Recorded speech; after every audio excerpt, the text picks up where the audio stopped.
Everyone, कस्तो हुनुहुन्छ सबैजना? ठिकै हुनुहुन्छ होला है। अनि आज चाहिँ म धेरै दिन बादमा सोचेँ कि अनबक्सिङ भिडियो बनाउँछु भनेर मसित प्याकेज आएको थियो, तर मैले चाहिँ भ्याएकै थिइनँ। अनि त्यही कारण चाहिँ आज चाहिँ म अनबक्सिङ भिडियो बनाउँदैछु अनि तपाईँलाई देखाउँछु के किनेको छु भनेर। अनि तपाईँलाई लगाएर पनि देखाउँछु एक्ज्याक्टली मैले के कारणले किनेँ भनेर। ल अब म जो बक्स आउँदैछ त्यही काट्दैछु। ल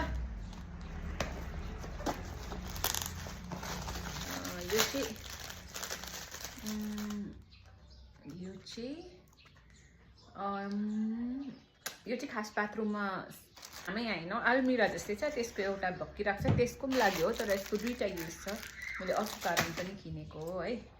अर्को कारण चाहिँ म तपाईँलाई देखाउँदैछु, यो होला।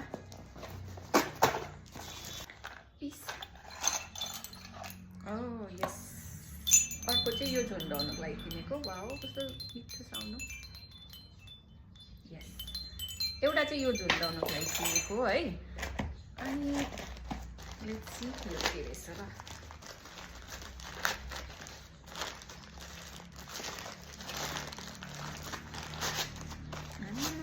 के साह्रो।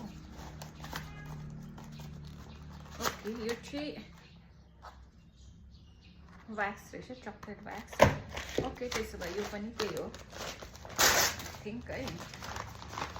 यो पनि व्याक्सै हो, एक्ज्याक्ट यो व्याक्स त्यो भन्दिनँ हो। अनि अर्को चाहिँ युज छ ल, यो चाहिँ मलाई एकदम चाहिरहेको थियो। अहिले न कस्तो भइरहेको छ, कस्तो बनिएको छैन, कस्तो आएको छ।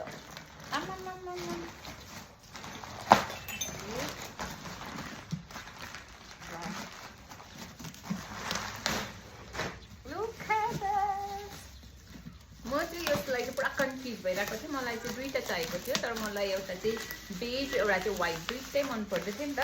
अनि कन्फ्युज भएँ कुन चाहिँ किन्नु भएर। अनि मैले चाहिँ किनेँ व्हाइट। अनि तर म अर्को पनि किन्छु, मतलब मलाई फर्स्ट हेर्नु थियो यसलाई म कसरी राख्दा राम्रो देख्दैन, सबै चेक गरेर चाहिँ म अर्को किन्छु भनेर सोचेको थिएँ।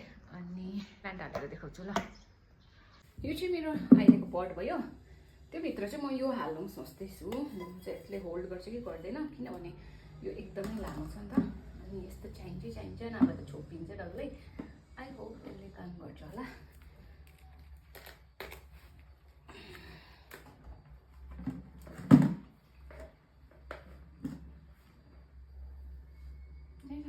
अनि यो चाहिँ हो फाइनल लुक।